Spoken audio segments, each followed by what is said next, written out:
Please welcome our presenter this morning.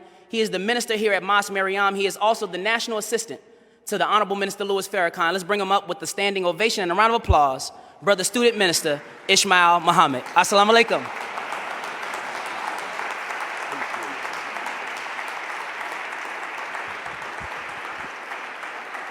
Thank you.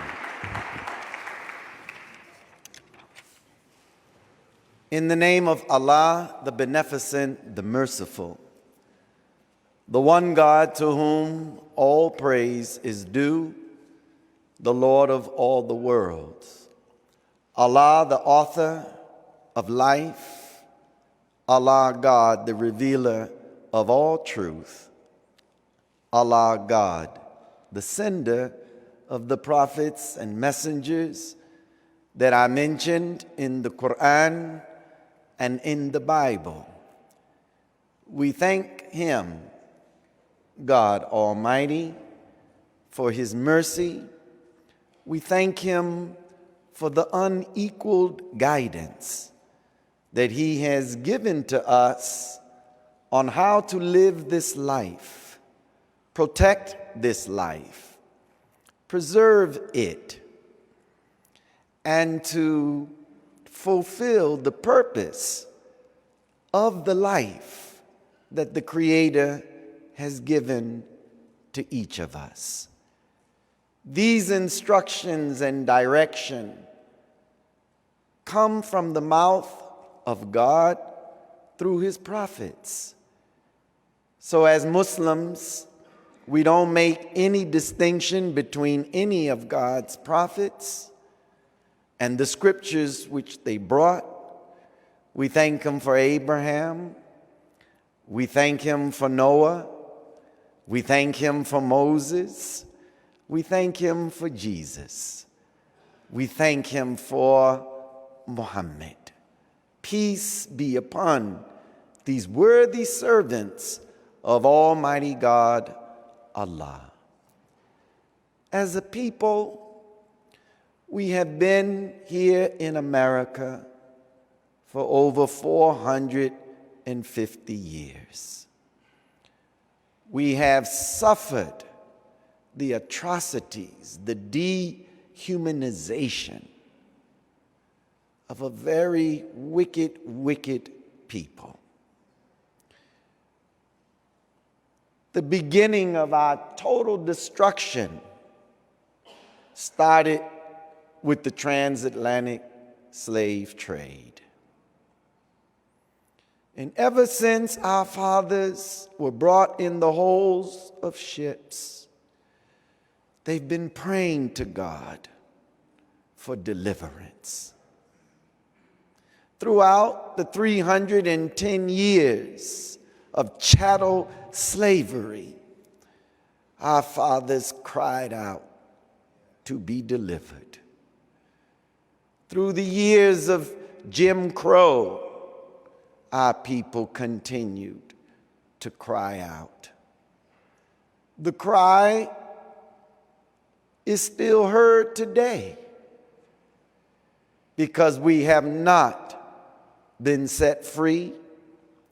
We have not been given justice. We have not been made equal members in civilized society. The enemy has no more use for us. We helped him build America to be the wealthiest nation, the most powerful nation on earth. Yet what have we received in return? But God answers the prayer of a people who cry out for justice, cry out to be delivered. And I stand before you today as one of your own to say that Almighty God has answered our prayer. Almighty God, Allah, has intervened in the affairs of the black man and woman of America. in the person of Master Fard Muhammad, and he raised from us his messenger, Messiah, filled him with wisdom, knowledge, and guidance that would allow us to become whole again, sane again, give us back our minds that were taken from us, make us again a great and productive people on our planet, teaching us to respect one another. I thank Allah for his intervention. I thank him for the man that he raised from us in the Honorable Elijah Muhammad. I thank him for the man who's in our midst today, who is an extension of God's grace, God's mercy, God's love. And that knowledge that he deposited in the Honorable Elijah Muhammad, that is so much needed in our lives and among our people. I thank Allah for giving the Honorable Elijah Muhammad a great, great helper.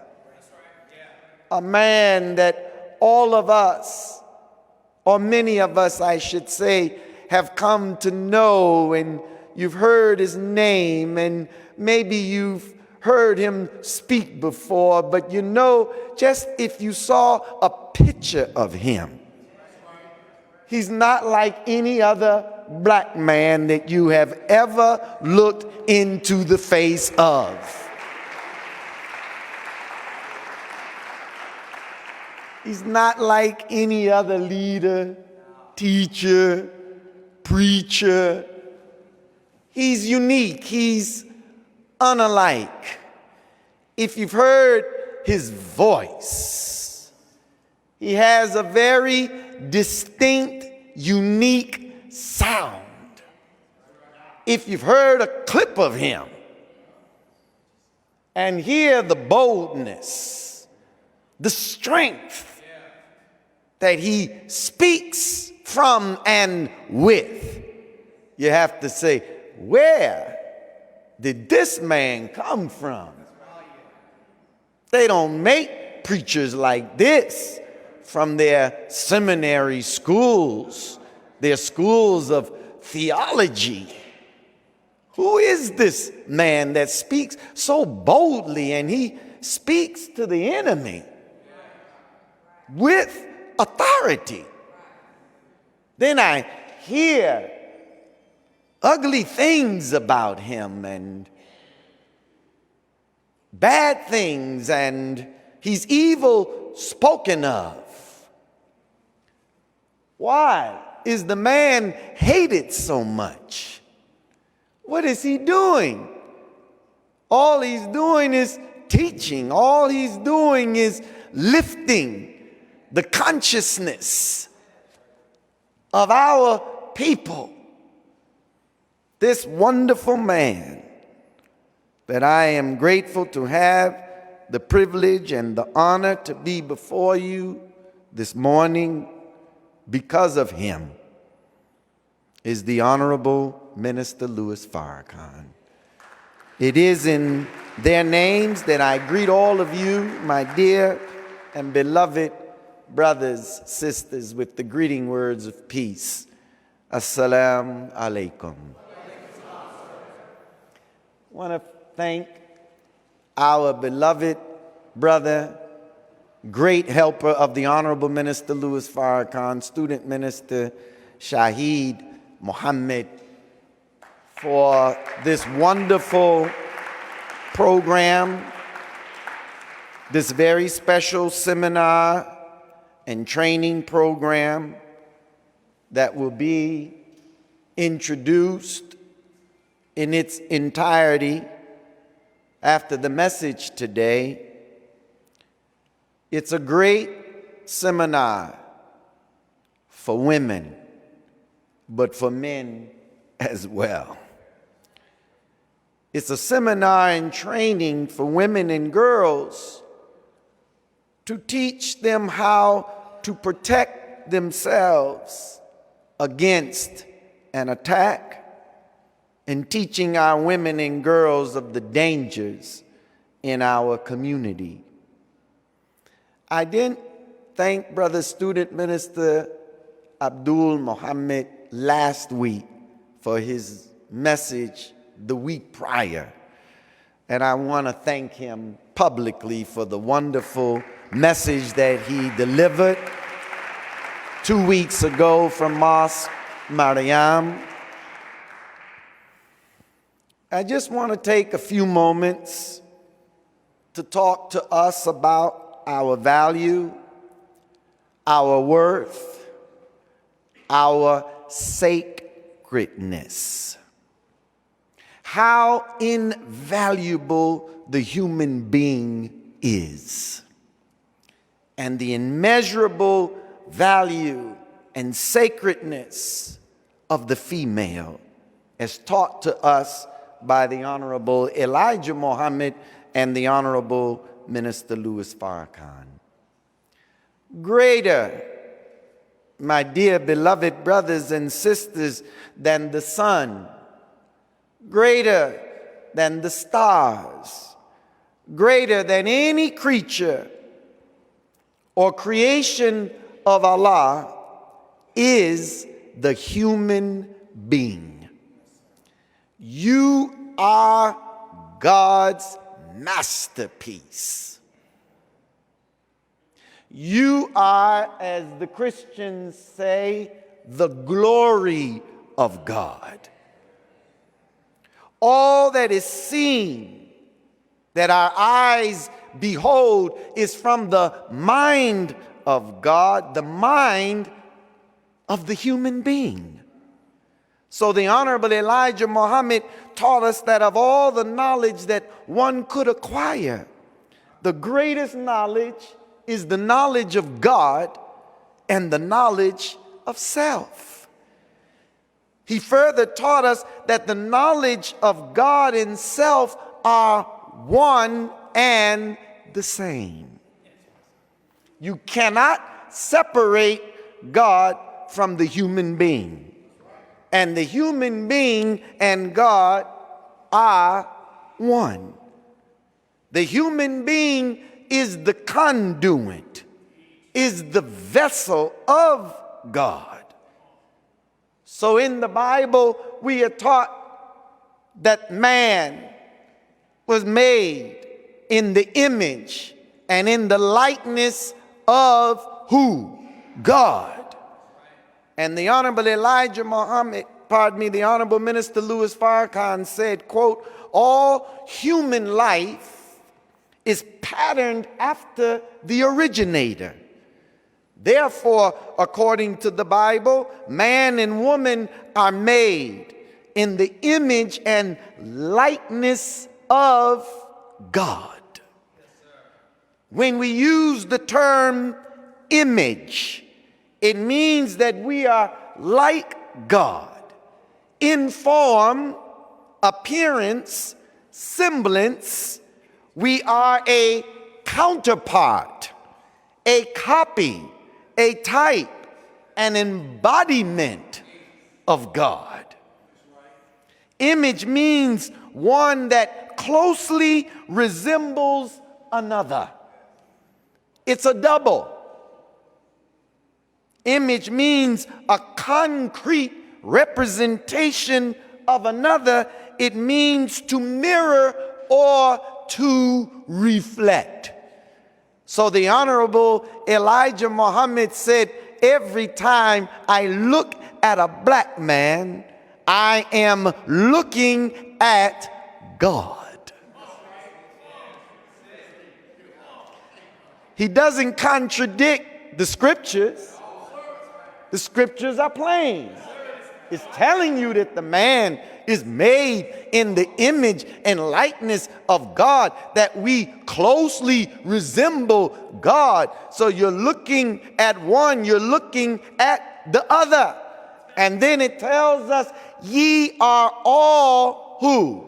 gods, children of the Most High God. Wow. So that means when you look in the mirror, you're looking at yourself, and you're looking at who? Wow. Search, go ahead. Search for God. Man's been doing it for a long time. Where is he? He's hidden. He's a mystery. It's unexplained. He's concealed. Where is he? And everywhere he goes, he finds something that the hand of a human being has fashioned, has made. Love of God. The Bible says, he who says he loves God but hates his brother is a liar.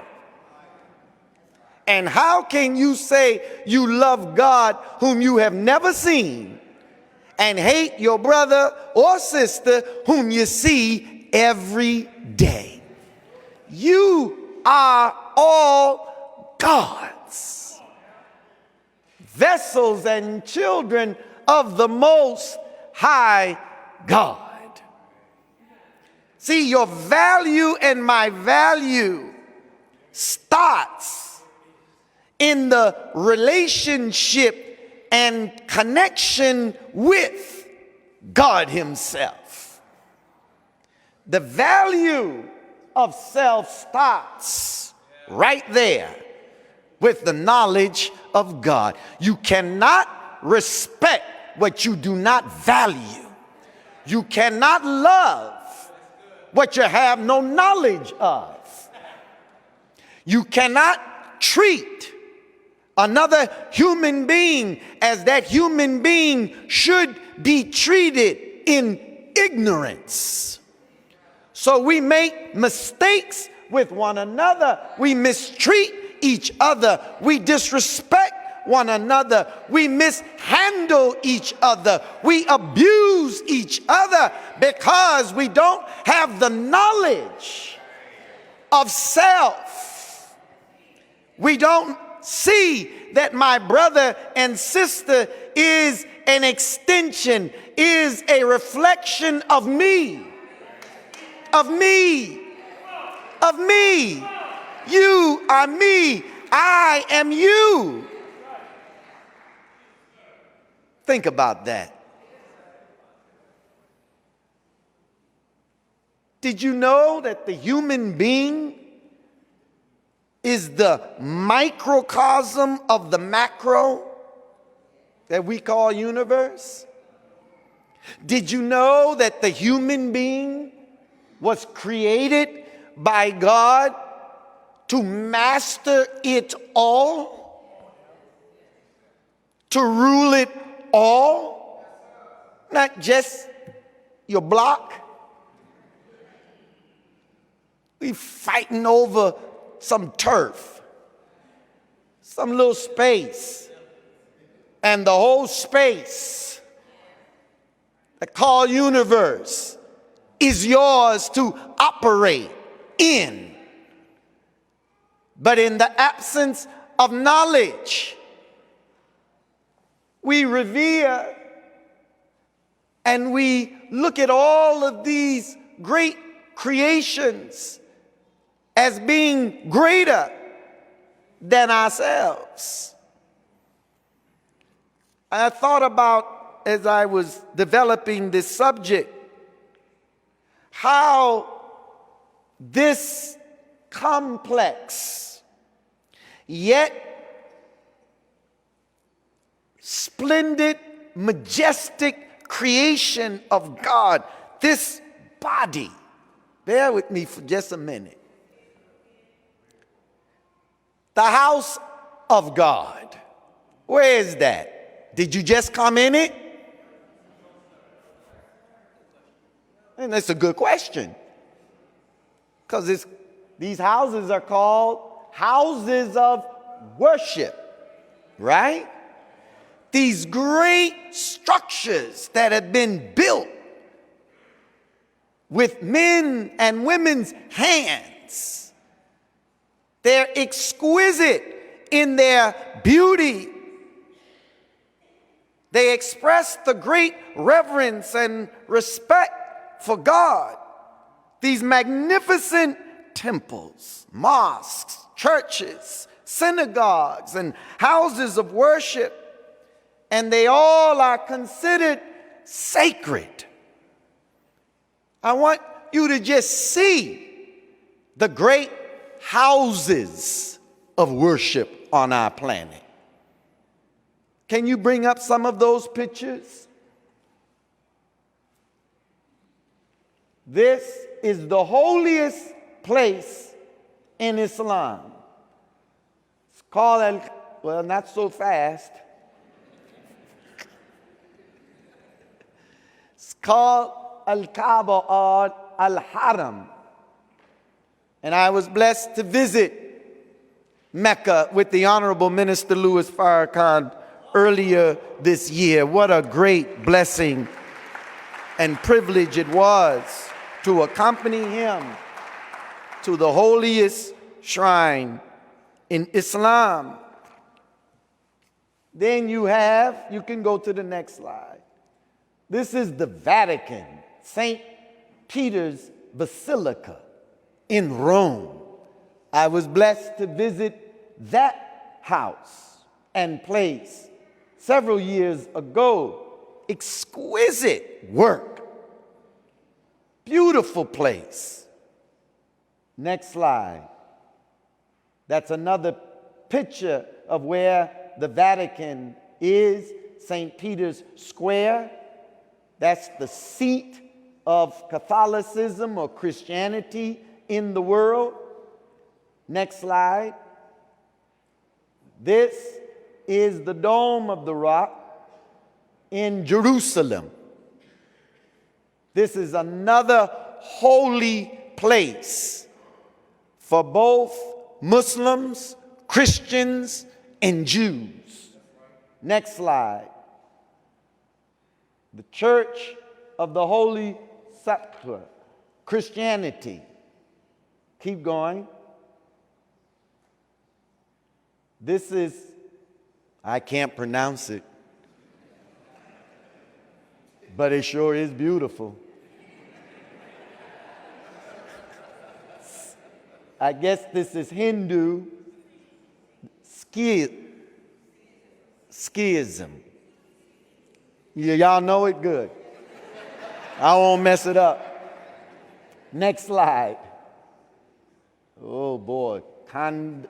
Kandaria Mohadiva Temple, Hinduism. Keep going. Oh boy. That got real pixelated too. Jainism. The Jain temple, Palitana. I'm using the Latin and the Spanish. Maybe it's Palitana. Next. Next. That's it? Well, they did a pretty good job. Let's give them a round of applause.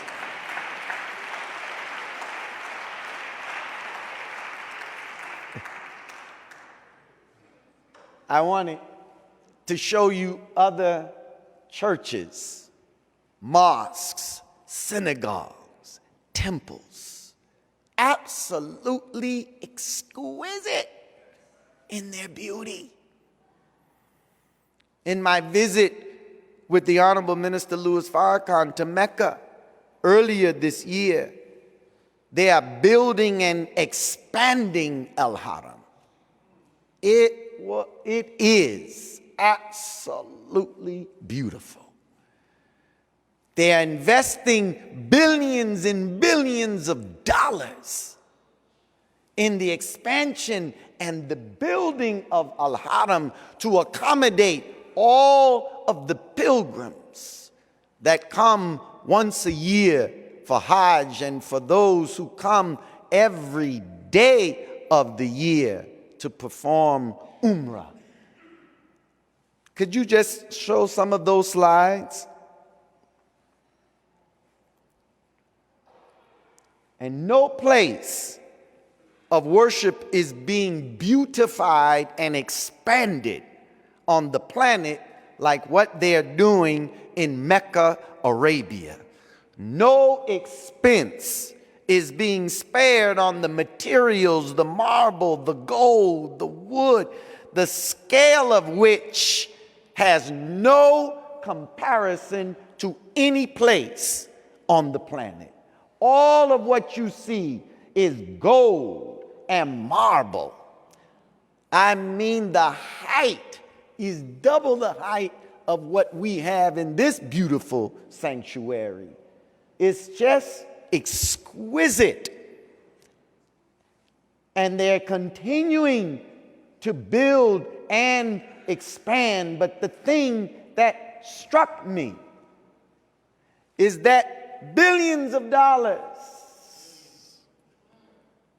are being put into stone, into brick.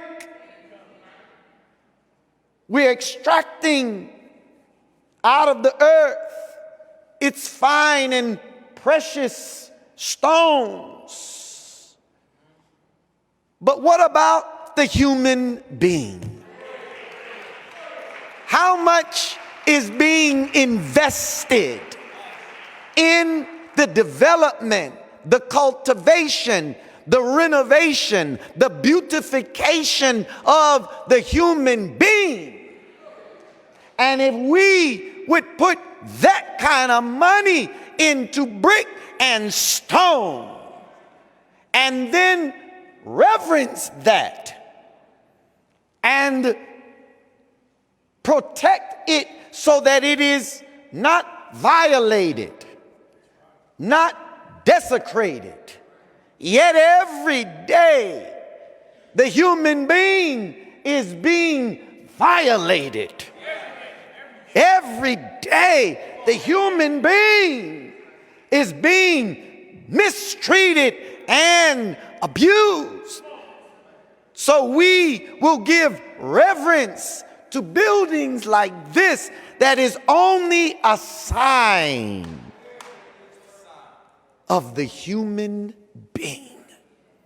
You are more exquisite, more valuable, more beautiful, more sacred than any of these temples, mosques, and houses of worship. Downtown Chicago and throughout the major cities, they're beautifying the city. You see cranes all over downtown, don't you? And it's really beautiful to the eye. But the beauty of these buildings, the beauty of these structures is blighted by the ugliness of the human condition.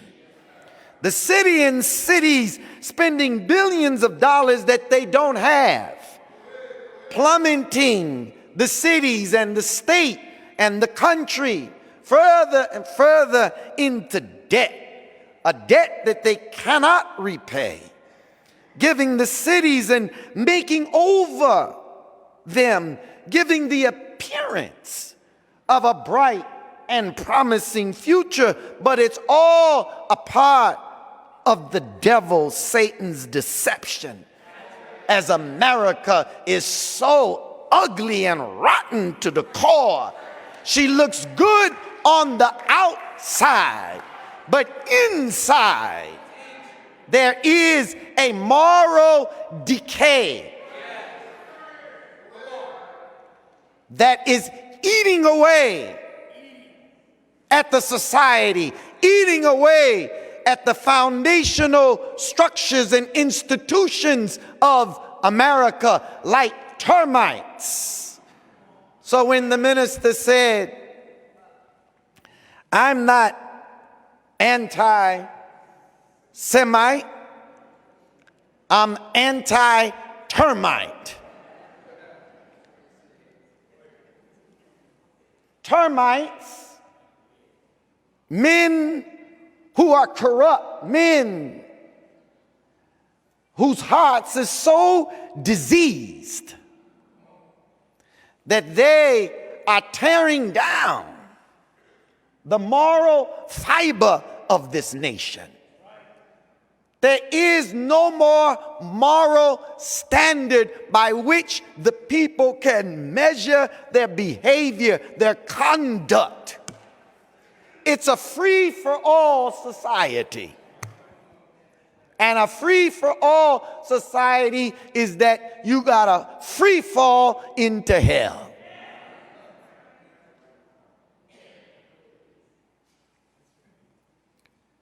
Looking at these cities and looking at America is like a patient who's on their deathbed that fixes themselves up, puts a good face of hope on, and accept that you know that that person is dying. Yet even the dead person to receive guests wants to make themselves presentable. America is dying, brothers and sisters. The failing education or educational system in all of the cities. You can spend money on the lakefront. You can spend money renovating the river walk. But you can't pay the teachers. You can't pay teachers, the most honored and most important profession. Because anything that anybody knows, you got it from a teacher. Just think about that. You want to be a biologist? You got to learn from a biologist. You want to learn chemistry? You got to learn from a chemist. You want to be a doctor, you have to be taught and trained by a doctor, someone who has knowledge of medicine. You want to be a lawyer, you got to learn from those who are teachers of the law. You learn your arithmetic, you learn everything from kindergarten through college from teachers and professors. But they don't deserve a raise. They don't deserve to be paid well. Just think about that.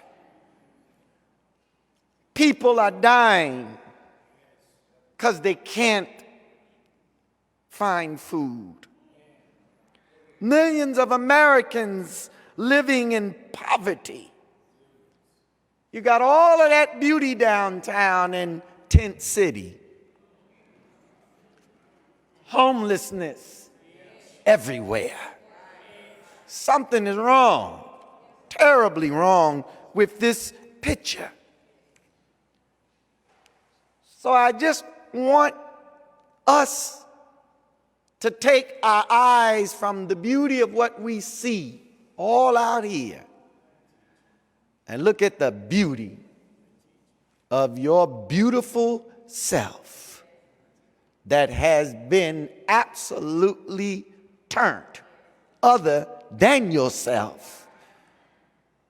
And if we would protect those houses of worship from vandalism, think about that. But look how many human beings are being vandalized every day. In the book of Corinthians, the 6th chapter, the 19 through the 20 verses says, do you not know that your bodies are temples of the Holy Spirit, who is in you, whom you have received from God? You are not your own. You were bought at a price. Therefore, honor God with your bodies. Listen.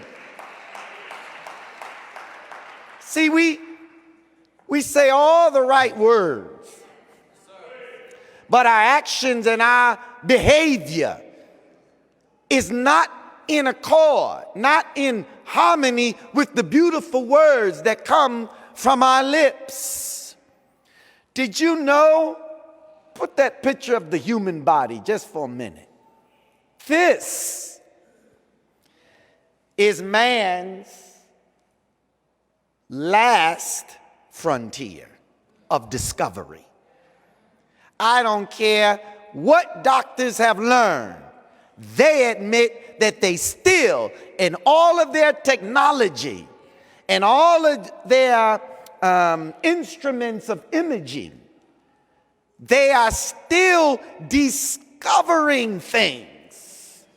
They thought they knew certain places of the body and discovered another bone there.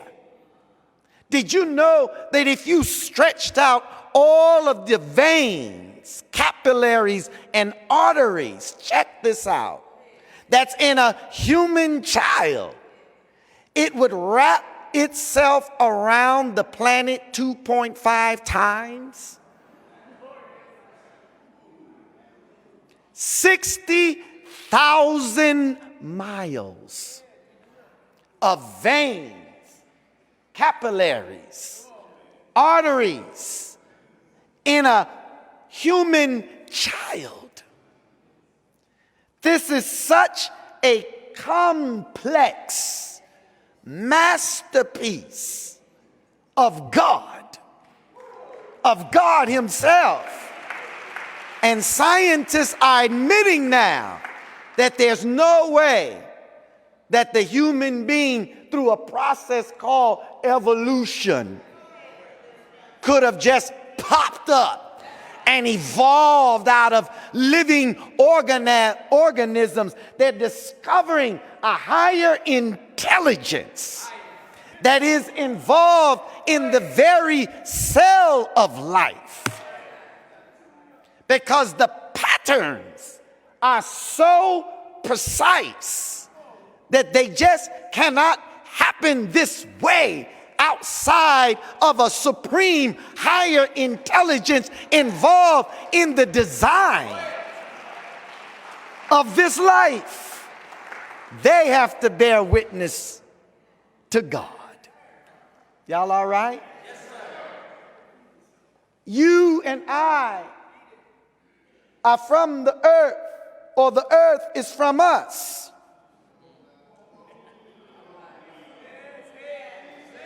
That's the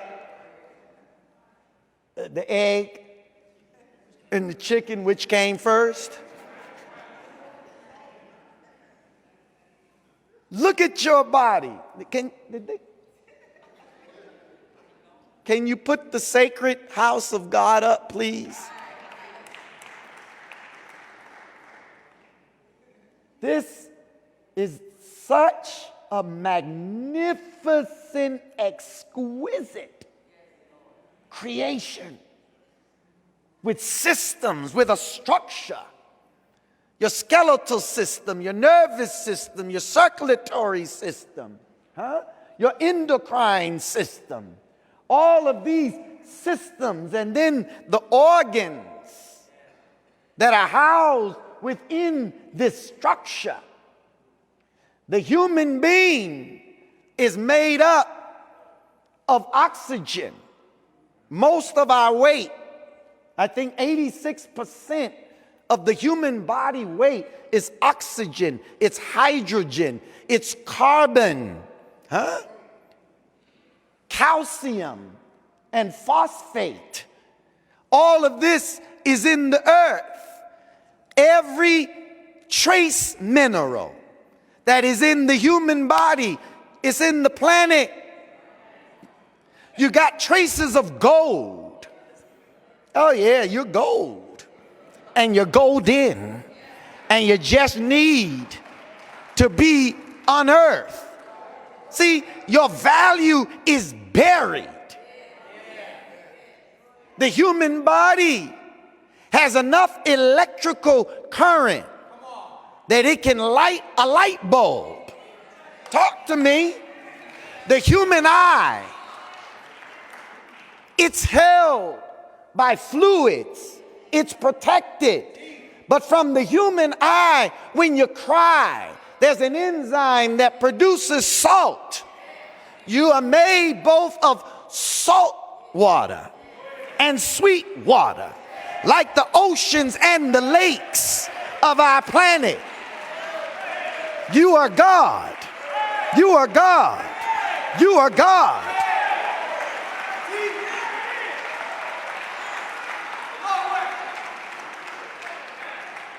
In the eye,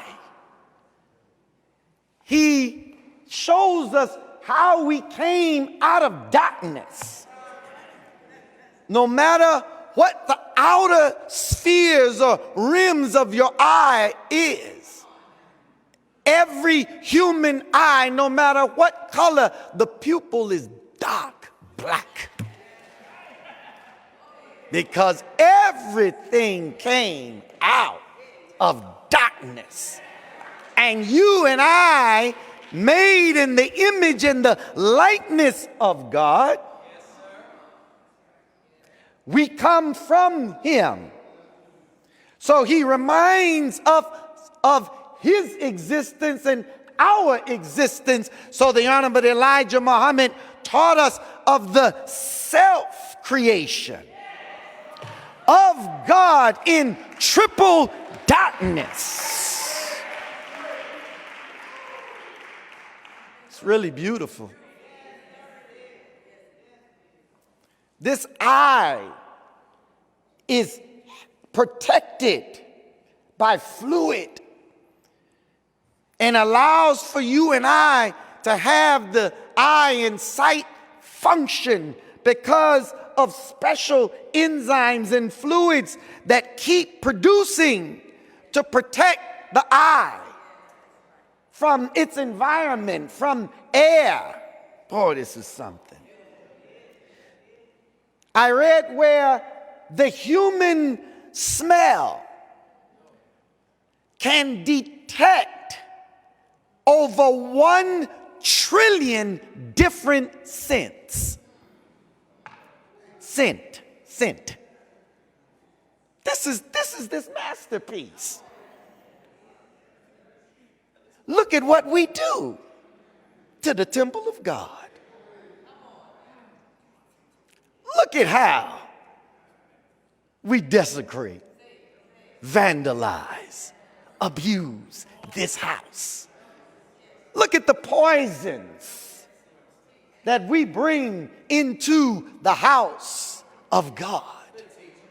Look at the garbage. Would we ever think about taking to Al-Haram or to the Vatican or to the Dome of the Rock in Jerusalem and just take garbage trucks and just dump garbage and trash? At Al-Haram, you wouldn't even think about it. It would appall you.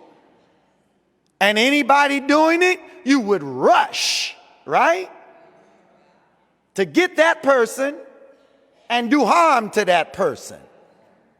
Well, if you would do that by seeing someone throw trash in a holy house of worship, what about the devil who throws trash and garbage into your holy, sacred sanctuary? God doesn't live in Mecca. God doesn't live in the Vatican. God doesn't live in the synagogue. God doesn't live in the church. God lives in the human being.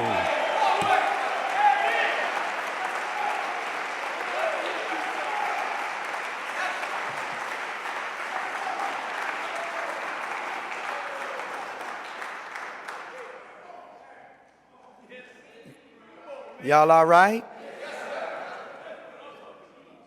Do you know that you yourselves are God's temple and that God's Spirit dwells in you? In the Bible, we lift this up much because it tells us about what has happened to the human being, and specifically black people. Genesis opens up with the creation story. And the Honorable Elijah Muhammad said that has nothing to do with the creation of the heavens and the earth. This is a book. Its author is Moses. Does Moses know anything about what happened in the beginning? But he says, in the beginning, God created. God did this. But he starts with the earth was without form. It was void. Darkness was upon the face of the deep. It's a description of the human condition. The Honorable Elijah Muhammad said, how could the earth be without form and void, yet it has water? And the Spirit of God moved upon the waters. It's talking about the condition of the human being. Darkness is upon the face. Deep, deep, behind the smile. Behind what we give in our appearance, there is an emptiness. There is a great void in our lives. You go through this journey of life, nothing has filled the void. Nothing has answered adequately and sufficiently the questions that you have about life, your purpose, your existence. There's an emptiness in the souls of men. Y'all all right? The enemy has voided us. Did you hear what I said? A void is an empty space. It's the quality or state of being without something. It's lack, it's absence, it's vacant. And void suggests absolute emptiness as far as the mind or senses can determine. We were voided by the white man when he took from us our names, our culture, our religion, and our God. He created a void in us. And that's no matter what we do and attempt to do of good, there's something missing in black people. Everybody else can come to America, and we've been here longer than the immigrants, longer than the Italians, the Arabs. Talk to me. The Asians. But everybody seems to be able to come in. They ain't out here asking the government for nothing. No justice, no jobs. They seem to come in, set up shop, go down to Chinatown. They're spending money among themselves. They don't give a damn. I mean, they don't care if you come in and buy with them or not. If you do, good, that increases their coffers, but their dollar circulates among the Koreans, circulates among the Chinese, circulates among the Japanese. Jesus y Lupita, they've been here a minute. But over there in Little Village, it's second only to the Magnificent Mile in terms of how much money they generate annually. 600 million, the Magnificent Mile, 800 million. But if you go among them, you don't see so many outsiders coming in. They're spending among themselves. Huh? See, if the circulatory system of your body, if there's a hemorrhage, and the blood is going out, then the blood volume decreases and it creates trauma. Talk to me. An economic system is where your money is circulating among yourself and it's not going out. It's staying in for the health of the body. So the dollar only circulates less than 6 hours before it's in the hands of the Asians and the Arabs and white people. And we celebrate when they open up Walgreens, Payless Shoe Store, right? Starbucks, Chipotle, and we call that progress. Progress. And every time you spend at Walgreens and Whole Foods and Mariano's, right? You spend there, right? Even Popeyes. Talk about the Popeyes. Love me some Popeyes. McDonald's. Everybody's sucking. And you wonder why we traumatized. You're losing blood every day because the money ain't staying among ourselves. It's going right back out. Go to Chinatown. They got their own bank. Their own bank. You think they care about the white man? They ain't. Hey, you think they're concerned about Trump?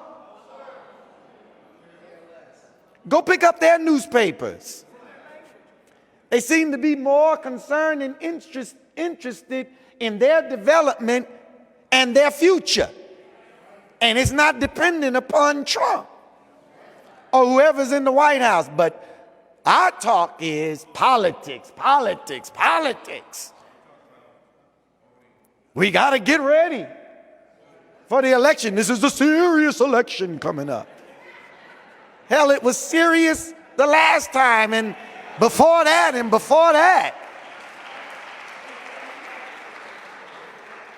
I don't want to discourage us, but I vote for Elijah Muhammad and Louis Farrakhan. That's my vote.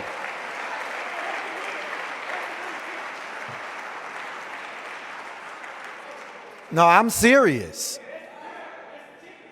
You really want justice? Vote for Elijah. You really want freedom? Vote for Farrakhan. You want equal opportunity, equal membership in civilized society? Vote Farrakhan. I'm not talking about cast your ballot in that wicked, corrupt political system. See, the children of Israel, their deliverance didn't come through voting for another Pharaoh. Talk to me. Once they came to their senses, and you know what made them come to their senses? The plagues, the judgment. Because they were now being acquainted to a superior power. than the power of Pharaoh. And once God whipped Egypt up enough, and the children of Israel, which is you, saw, experienced, and felt the plagues that were visited, they said, "Oh, where is Moses? Where's Aaron? We's ready to go." And they made their exodus. Am I right? In a few more days, you gonna embrace them, because they are our only hope.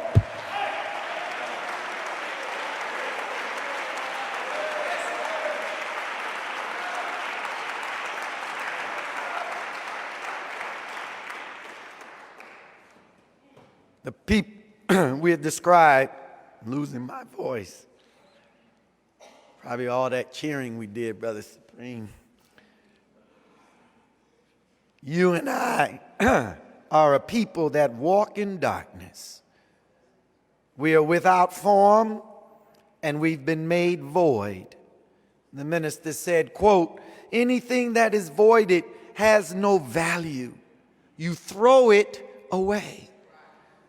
You and I have been voided. You are not yet making history. We are inside the womb of America like a baby is in the womb of its mother, functioning off of white America's system, feeding from its system, while trying to develop a system of your own. But as you begin to evolve, it is not until you are free from white America that your genesis will begin. And that is why Moses is given in both the Bible and Holy Quran as the main man that the last man would look like. Why? Because you and I are a people like Moses' people. And when they came out of Egypt, it was a mixed multitude. See, blacks are not only oppressed, we are the most oppressed of the oppressed. Because the difference between my Mexican brother and sister, our Asian family, our family from the Philippines, anyone that's here, you got your identity. And in that identity, you have your pride. But how in the hell can a black man from Africa have pride calling himself David Washington?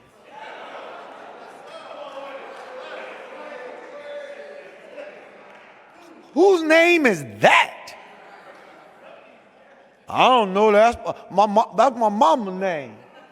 That's my daddy's name. And where your daddy get that? From his daddy. And where his daddy get that from? From the slave master. Identifying you as his property. Y'all all right? Yes, sir. So everybody else can come into America, set up shop, do business, because they don't suffer from that missing ingredient called knowledge of self. Or I would put it like this, because they're missing requisite knowledge as well. Because Jesús y María y Lupita, ellos también, they were conquered by the European. Spanish is not your native tongue. Spanish is the language of the conqueror. Hernán Cortés and all of them that came, they conquered that part of the world, just like the English who came over here. So you got in the Western Hemisphere blacks that speak English, speak Portuguese, speak French, speak Dutch. That is the language of the slave master. And all of our people have been made, the black and the brown, the native people of this hemisphere, to look up to white people. And they were all conquered in the image and the likeness of the slave master. So they put a white Jesus in front of black people. They put a white Jesus in front of the Mexicans. They put a white Jesus in front of the Native American. So all of the people that are black, the aboriginal and original people of our planet, have been ruled and destroyed through white supremacy. And every one of us have to be free from white supremacy and all of its forms and effects of white supremacy. So, when we say black man, the brown and the red man, you're included in that. You are akin. So when we say black, we're not talking about color. You use color for description and identification purposes, but black is not a color. Black is the essence out of which all color has come. So when you look at every human being, as we said earlier, the origin of your existence is found in your eye. Everyone that has a hue or a color came from the black man of the planet. We left our sign in Mexico, the Olmec civilization. Look at them heads. Look at the lips. Look at the head. Look at the eyes. Because the original people are the God and owners of the earth. We know every square inch of it. We are the original people of the planet. Now, but the black man doesn't have any value. So when they want to move you, the ministers say, they move you. When they want to kill you, they kill you. When they want to beat you, they beat you. When they want to raise you, they raise you. But always it is when they want to. And it is only after you press and press that they give in. But they never give in totally. What they give in to, they always have a string attached to it.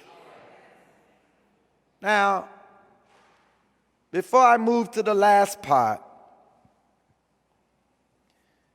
we got to learn how to eat to live. Let me tell you something.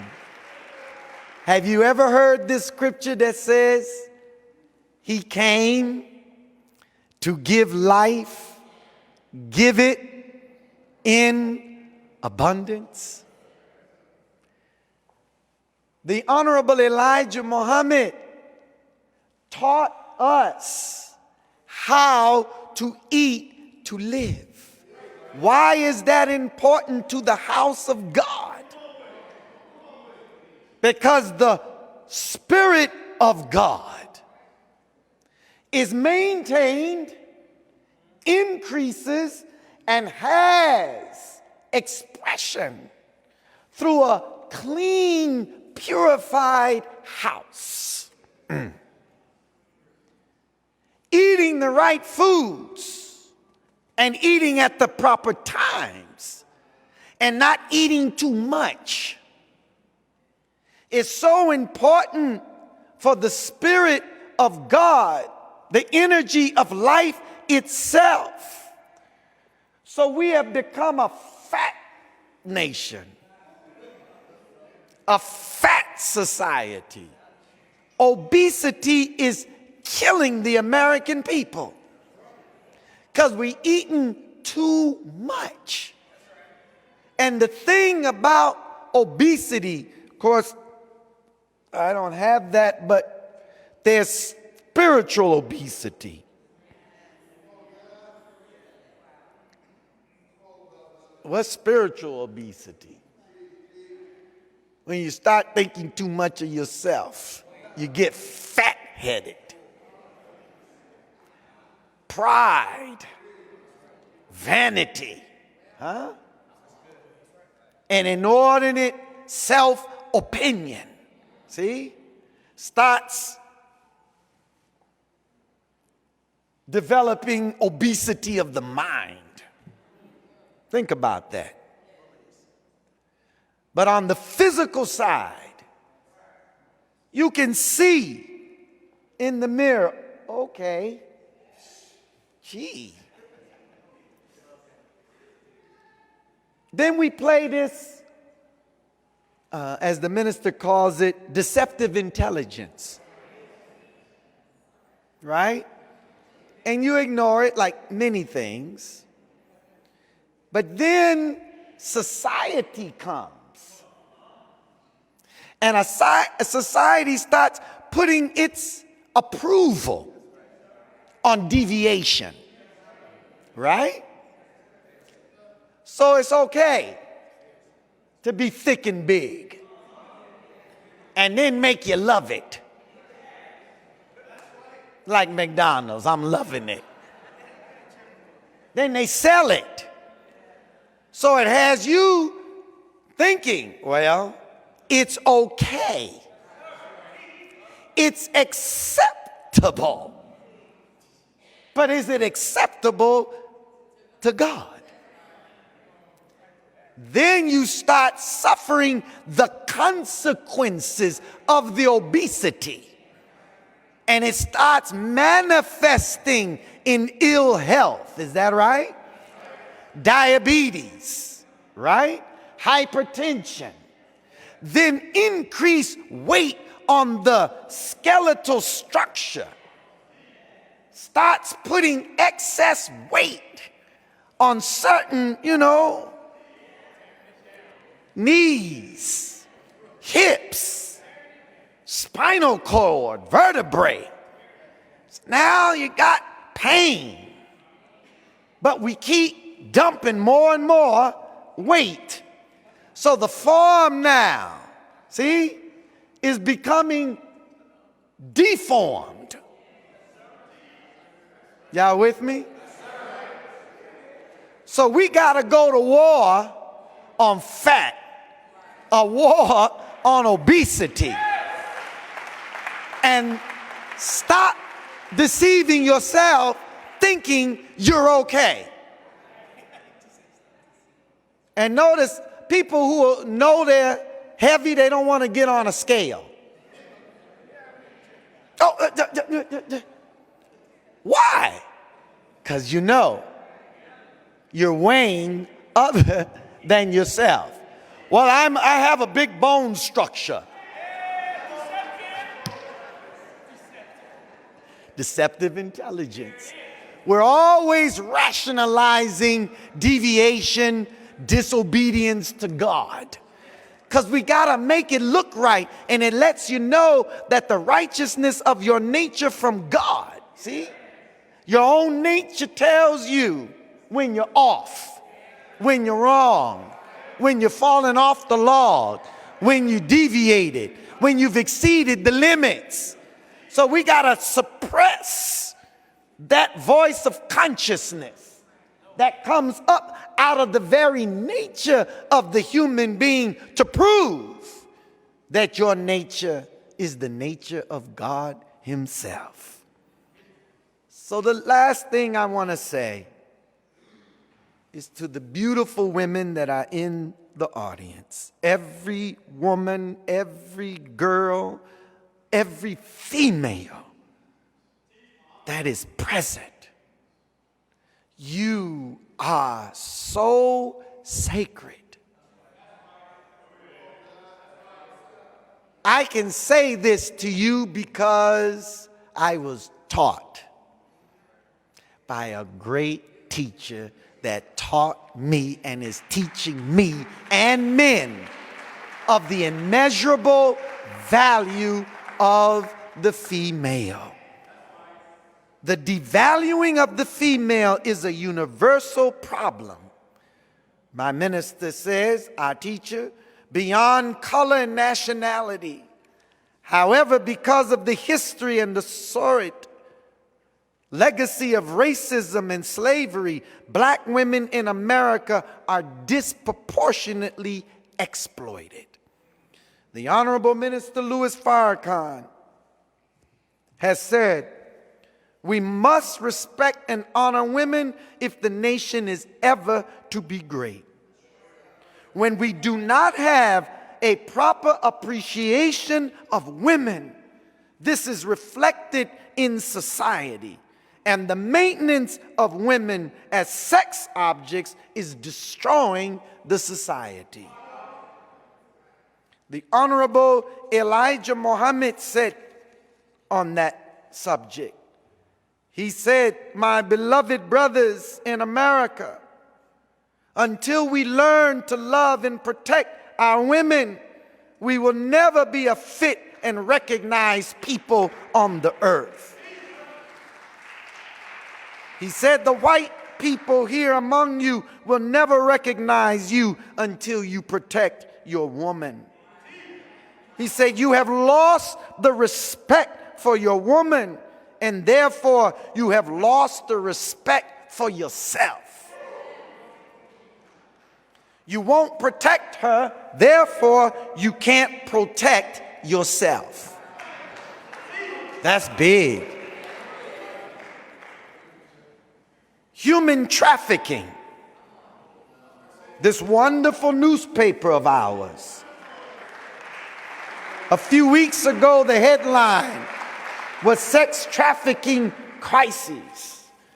And in this article and report in the paper, it informs us that human trafficking or modern slavery affects some 40.3 million people worldwide. That means for every 1,000 people, nearly 6 are victims of human trafficking. Nearly 5 million people endure forced sexual exploitation. And as the International Labor Organization's reports, some $99 billion is made in the exploitation of women. Think about this. Female runaways are often labeled fast and loose, noted Miss Cleveland, but she said the girls were often seeking some kind of help and devalued by their community. Such dysfunction left girls vulnerable to someone selling false hope and who ended up exploiting them. See, it all starts in the home. This is why, dear sister, I extend to you an invitation to develop a relationship with God. God.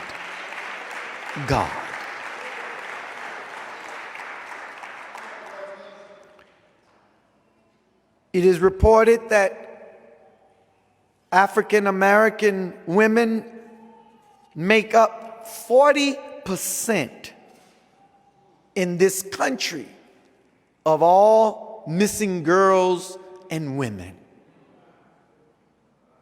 You learn, dear sister, at an early age, the power of your attractiveness, the power of your body.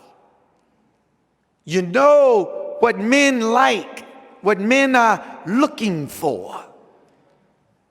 You can manipulate the situation, but you can also get trapped and caught in the wickedness and depravity of men.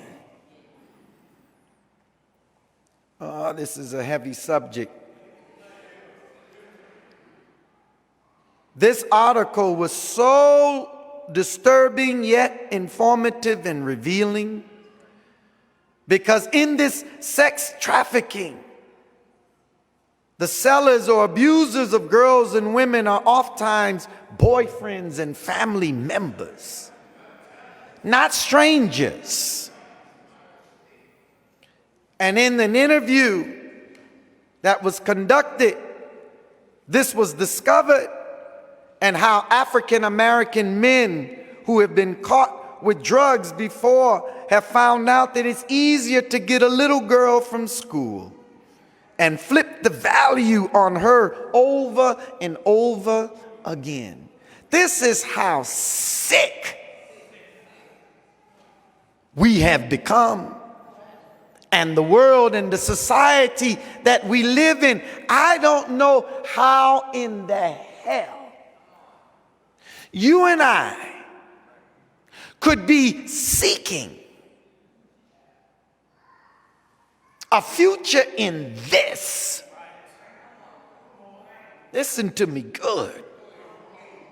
When God has offered us to come out of her, that we could build a world, a community, a society, a nation of our own, removed from the sickness of a degenerate, immoral, decadent world and society. I don't know why we want to continue to stay with them, to get along with them.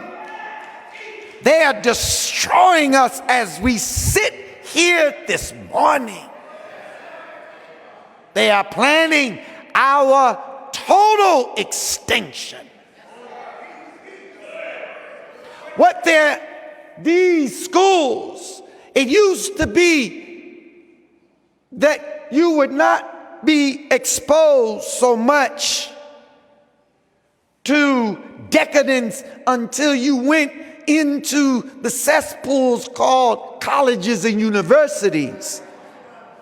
But now our little boys and our little girls, 7, 8 years old, are being introduced to all kind of stuff in grammar school and elementary school, taken in corners, taken into bathrooms. We got a wonderful school here that the Honorable Elijah Muhammad set up.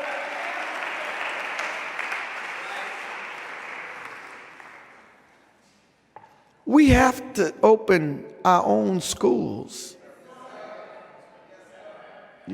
We have to protect our children. They are our most valuable resource. The Bible tells us love of this world is enmity with God. Why would we love a world like this? Why would we want to look for a future in a world like this when we can carve out and chart our own destiny? My dear beloved sisters, as Brother Student Minister Shaheed said in his remarks, the Honorable Elijah Muhammad and the minister have taught us of your sacredness. Your sacredness. Sacred means to your connection with God. It's considered anything that is sacred is something that is holy. It's worthy of respect. It's deserving of veneration. You are so sacred. Nothing that we see has come into existence without the female. That's why he said, you are the co-creator of God. Every man that is a man, that claims to be a man and was identified as that, coming out the womb, or by looking in it before you were born, saw something in between the legs that identified you as male and identified you as female.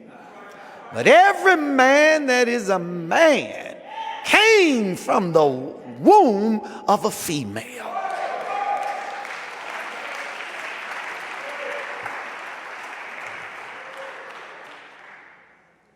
You're the co-creator of God. Your value is so great, and we as men, we have to stop passing over the teaching and knowledge of the female that Minister Farrakhan has given us. We think it's just for her. No, it's for us as well. I can stand before you today and say that I honor and respect my wife every day more and more because of my teacher and his teaching of the female. And when I say every day, I literally mean every day. I want to honor the woman as God would have me to honor his second self. I can't say that I honor God and disrespect my wife, disrespect my woman. You can't say that either.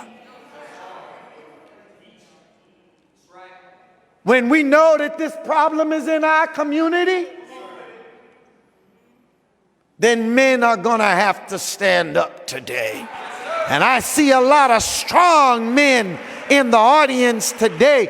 We got to stand up and take control of our neighborhood and make our neighborhoods a decent and safe place for us to live, that our women will feel secure and protected in our neighborhood and not feel vulnerable.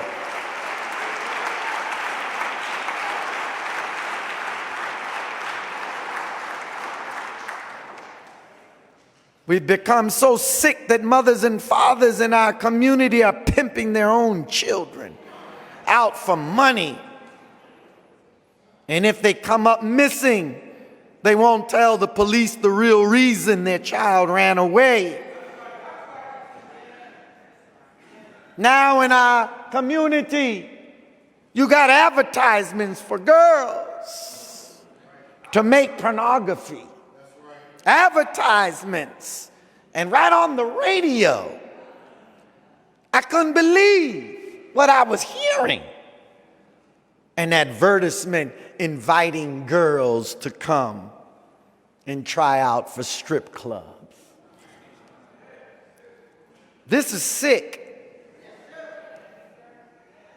And the sad part about it is that if mothers and fathers and uncles and cousins, the closest to this precious, sacred female, is involved in exploiting her, and then it extends to law enforcement. God. Because oftentimes this study found it's those same law enforcement agency and others, even to the military, that are involved in the sex trafficking of our women. Those who buy sex services include pastors in the pulpit. I'll be damned. Unworthy for the name of God to even come from your mouth. How dare you stand before the people of God and you're taking advantage of women, all for what? Sexual pleasure, sexual gratification. But you, dear sister, I invite you to a class made and set up by God through his messenger Messiah, the Honorable Elijah Muhammad.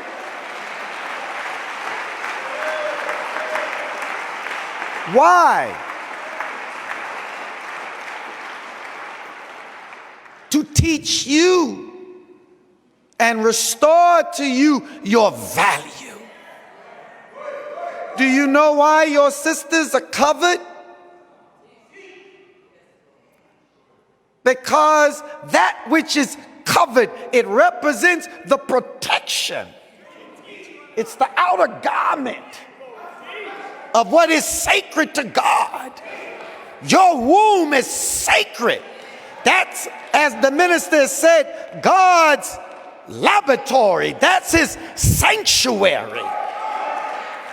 That's why even the entrance to the inner sanctuary,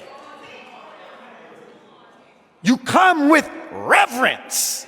And as it is in Mecca, you are not allowed to bring any prohibited items into the precincts of where the holy mosque, Al-Kaaba, sits. There's a certain mindset that a man must have when he enters into the sacred, holy sanctuary. See, we've been made to just look at her, brother, as an object of pleasure. We're so sick, we can disrespect her, emotionally abuse her, physically abuse her, and then want to get some. What makes you and I think that a woman want to give herself to a man that has treated her that kind of way, yet she still gives it? We are sick people. Is there a balm in Gilead? Is there no physician there? There is a balm in Gilead. There is a physician here. The balm is the teachings of the Honorable Elijah Muhammad, administered by Dr. Farrakhan.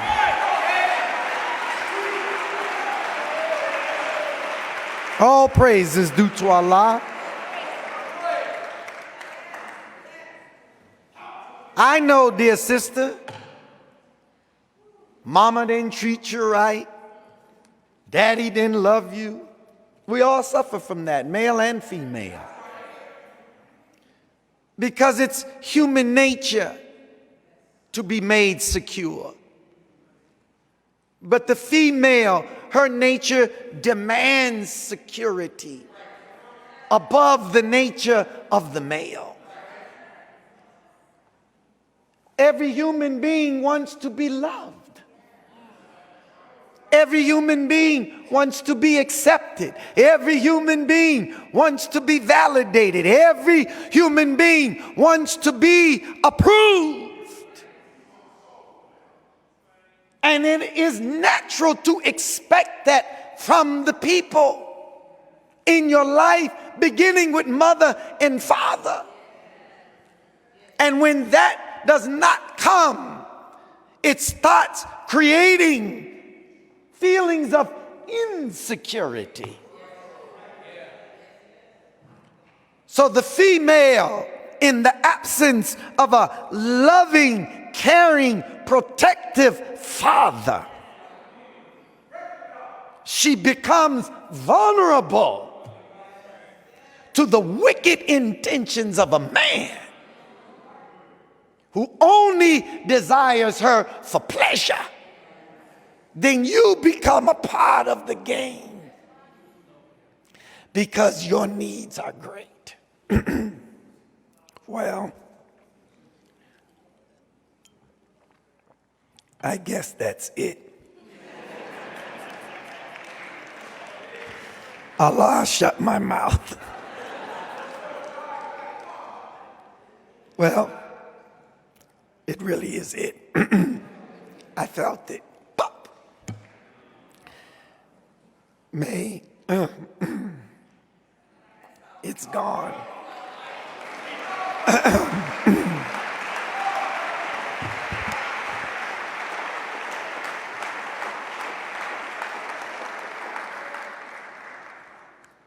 The minister loves you. God loves you. We can do better. We have everything to make ourselves better. And dear sister, all I'm asking you to do is try it. You may very well like it. In fact, about it, I know you're gonna like it.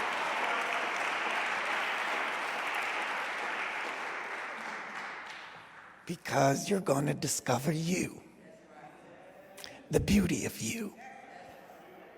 And in that relationship and connection with God, you're gonna start to heal.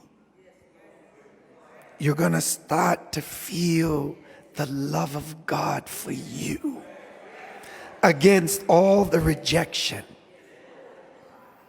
of others.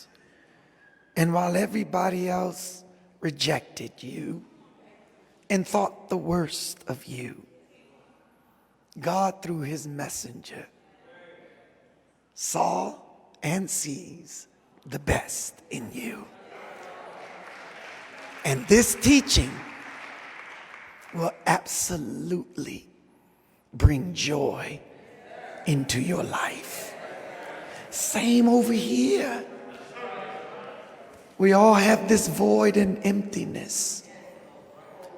Try Elijah. Try Elijah. Look.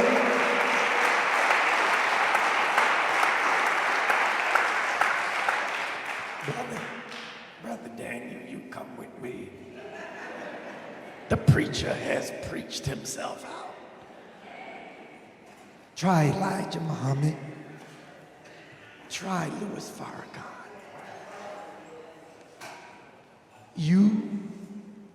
You've tried everybody else. Remember when Trump was campaigning and he spoke to our people in Detroit? And he said, your schools are failing. You suffer from poverty and unemployment. You ain't got no jobs. What do you have to lose? Well, you had a lot to lose. But I say that. You've gone to this church. You've gone to this pastor. You've read books on self-healing, all that spiritual stuff, right? And it makes you, there's a little spark of the energy, but not enough. They don't go far enough. Try Elijah. Try Farrakhan. You don't have to pay for nothing. It's free. That's the love of God, the mercy of God. Not charging you for it. He loved you too much. He wants the better of you to come out. Greater is he that's in you than he that's in the world. Greater is she that's in you than she that's in the world. You are the magnificent reflection of a magnificent, exquisite God. Don't beat on yourself. Whatever life has brought to us that has misshapen us, hit us, traumatized us, hey, everything is for a purpose. Everything.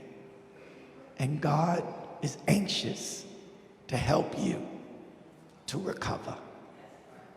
God is anxious to help you to understand the circumstances that many of us have become victims of.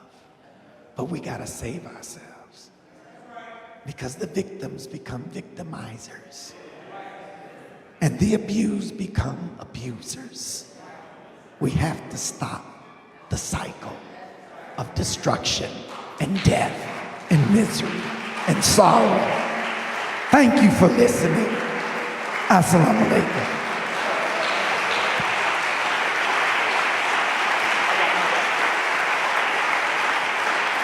Praise be to Allah, brothers and sisters.